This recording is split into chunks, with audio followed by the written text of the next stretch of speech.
Governor Newsom signed a package of bills today in Los Angeles to restrict the Trump administration's ICE crackdown. Among the bills, a ban on law enforcement wearing masks during the raids.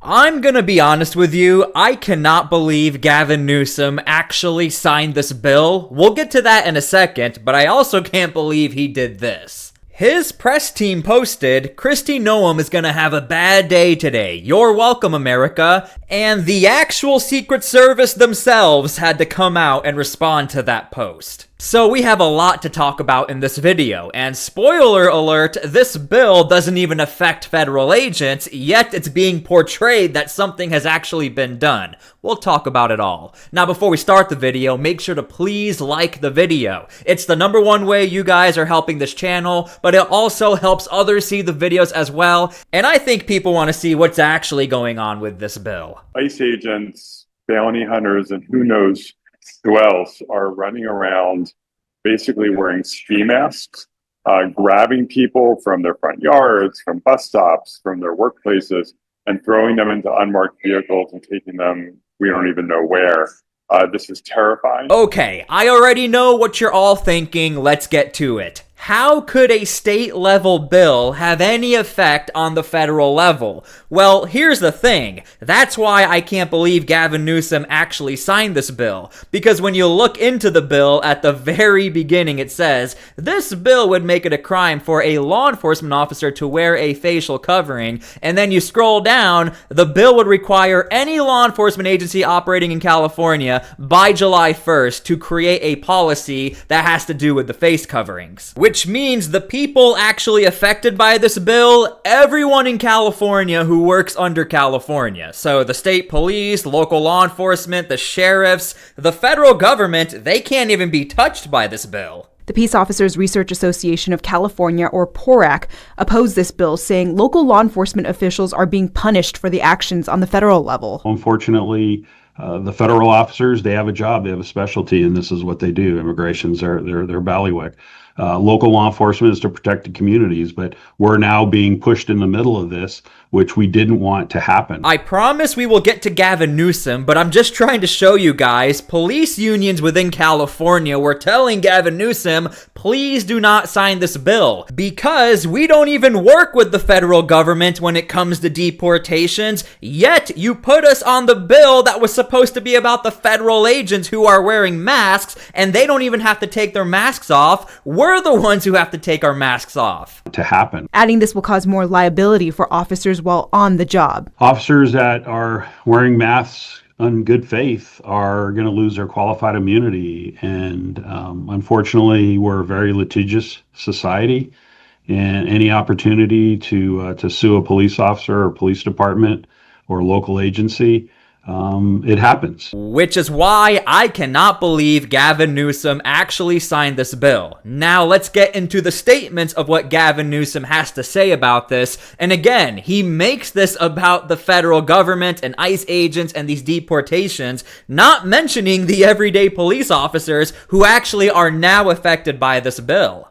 Unmarked cars, people en masse, people quite literally disappearing, no due process, no rights in a democracy where we have rights. Immigrants have rights. And we have the right to stand up and push back. And that's what we're doing here today. This is a disgrace. This is an outrage, what we have allowed to happen in this country. And I could not be more proud of this legislature, the legislative authors, to the community demanding more from all of us at this moment to push back. I'll be signing a bill, the first in the nation, saying enough. To ICE, unmask. What are you afraid of? What are you afraid of? So again, I want to make this clear. I'm not saying this is about ICE or the federal government. It's the people who signed this bill, created this bill. They are the ones who keep referring to ICE, the federal government, plucking people from the streets. No mention of the everyday police who are actually affected by this bill on the state level. ICE, unmask. What are you afraid of? What are you afraid of? What are you afraid of? You're going to go out and You're going to do enforcement? Provide an ID. Tell us which agency you represent. Okay, so the governor wants to know, what are you afraid of? What are you afraid of? Well, Homeland Security has made it very clear they don't want their personal identities being leaked to the public, especially in Los Angeles, because this is happening. You talked also about the protests being important. What do you think people can do that would matter? Can local officials establish any sort of limiting factor? What do you think is the most valuable pushback against things like this for people who... And just to clarify what Rachel Maddow is trying to say here, she is asking, what can people do that actually limit or give limitations to Homeland Security doing these deportation operations within Los Angeles? And here's the response, and this is why these agents have to wear their masks. Object to it. Well, I can tell you when they were doing the random snatching or kidnappings of people off of our streets, when people gathered, they backed away on many occasions. And so in Los Angeles, we have a rapid response network where everybody is alerted. If you see masked men getting out of unmarked cars, let everybody in the area know. Basically, in Los Angeles, you have an entire network. It's actually pretty impressive what they've created. You have watchdog groups, and there are different levels within the watchdog groups. Some people track the agents, some people take pictures, there's a forum, there are dispatchers, there are connections straight to the top, right to the mayor's office. So, of course, within Los Angeles, the mission is very unique compared to the rest of the United States. When you have an entire network whose job is to create limitations for the federal government, federal agents legally doing their jobs, of course the federal government is going to authorize mask usage in order to protect the personal lives of the federal agents. This is terrifying. It's because of this Senator Scott Wiener authored SB 627. SB 627 will ban this kind of extreme masking with reasonable exemptions for medical masking, SWAT teams, certain kinds of undercover operations. Just to add some more confusion to this bill, there are some clarifications. Like, you can have a medical mask if you need to wear a mask, special undercover missions, but I hope you guys can see how this is a little problematic. If you are on one of those special undercover missions and you have an unmarked vehicle, how is the everyday Californian gonna know, hey, are you on a special undercover mission? Because if not, I'm still gonna take your picture and I'm still going to post it wherever I need to post it, and I could technically look into getting you in trouble because according to this bill, everyone's supposed to be wearing a mask. So this is why local police do not like this bill, and I cannot believe Gavin Newsom actually signed it, because now the everyday Californian is going to have to know whether or not somebody is on a SWAT raid, whether or not they're on this special undercover mission, or if they have a medical exemption. And so we are pushing back firmly. We're pushing back using not just our formal authority, but perhaps the most important authority, and that's our moral authority. So thank you to the members of the legislature. Thank you to the authors of these bills. And it's my honor now to sign into law 4 pieces of legislation that go in effect immediately upon signature. Okay, so the Assistant Secretary of DHS, Tricia McLaughlin, you guys have probably seen her a lot. She's already made it clear. Good news for Americans and public safety. ICE government and DHS government law enforcement are part of the federal government. We don't need to abide by this garbage. She is directly responding to Gavin Newsom signing this bill, which again only affects the state level. And the Attorney General and other government officials have already sent out a direct order to all federal agents operating in California. Dismiss those orders. It is a state level order. We are still commanding you and allowing you to wear face coverings to hide your identity. Because this reflects a moment in history that we will all remember.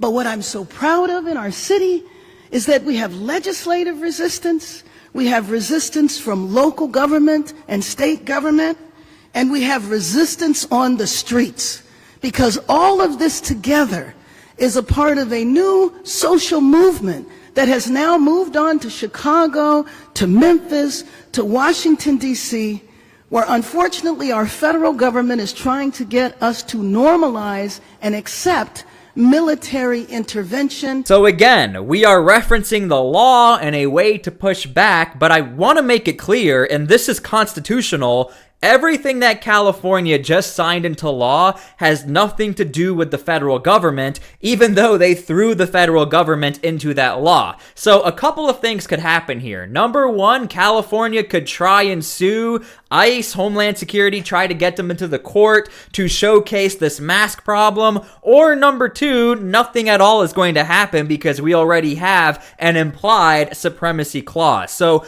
we'll just have to wait and see what happens. I wish I had some sort of response from the mayor of Los Angeles or the governor of California trying to explain themselves like, hey, how is this going to affect the federal government if we're just the state of California? I have no response in regards to that situation. The Department of Homeland Security urged Newsom to veto the unmasking bill, which they say would put its agents in danger. Forcing officers to show their full faces puts them and their families at risk of being doxxed and targeted by vicious criminals, including gang members, terrorists, cartel members, and murderers. And if you guys are subscribed to my channel, this is a very real risk over in Portland, where the faces of federal agents have been plastered on street poles to include their family members. And we're starting to see examples of this over in Chicago, where a building that's used for detention and for processing, people are starting to try and get videos and pictures of the license plates and the faces of these agents as well. So again, we have plenty of examples we can use as to why these agents are covering their faces. It's unclear how or if the state can enforce a ban on federal agents, and will the Trump administration even comply? Cal State East Bay political analyst Nolan Higdon believes Newsom is preparing for a court battle. What I think Newsom is probably planning on doing is seeing the federal government ignore these rules so he can then bring it to the courts. 100%. And one thing that we know about Gavin Newsom, again, historically speaking, Mr. Gavin Newsom and President Trump, they've been duking it out, battling out in the courts with like everything, especially when it comes to the National Guard and the use of the National Guard. We keep seeing appeals. We keep seeing some cases rejected. So California right now, they are duking it out and battling out in the court, but also really on the streets, especially in Los Angeles, there's a ton of contention. People are being arrested for obstruction and trying to get into the way of federal agents as well. And I have a feeling that that's really where this fight is going to take place, with, Gavin on one side of the decision and President Trump on the other. And, I mean, why not? Why not just try? Gavin Newsom has absolutely nothing to lose because no matter what, even if you don't like ICE, this is still highly symbolic in a positive way for Gavin Newsom in California or the lawmakers who have created and they maintain sanctuary status on the state level. So why not? They have nothing to lose. Might as well try it and go into court. Late Saturday, the acting U.S. attorney posting on X, the state of California has no jurisdiction over the federal government. If Newsom wants to regulate agents, he must go through Congress. California's battle over immigration, far from over. Okay, so remember, Gavin Newsom is tying into all of this, the masks, ICE, deportations, a way to stop these masked men. Well, I'm going to show you a clip from back in March. CNN was so shocked how high this number is you're about to see. Check this out. 63%.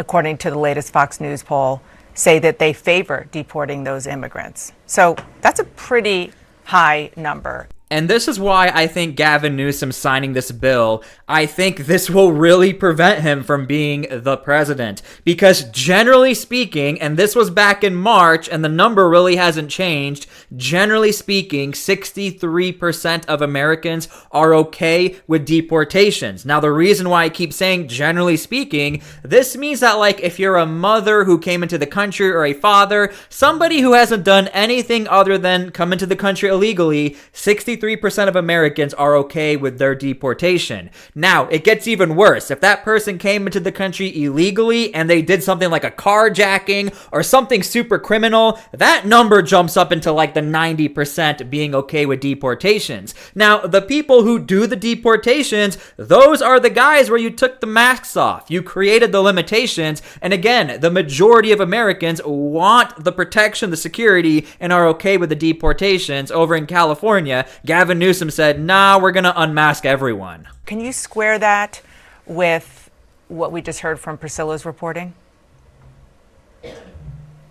Yeah, I think that obviously the president has kind of blanketed the airwaves with saying that all of these people deported are criminals. And given the fact that we, reporters like Priscilla, we have very limited information to who exactly has been deported. The government has not handed over names. I know CBS got a hold of a list of names, but that hasn't been provided to those who are asking for who was actually deported.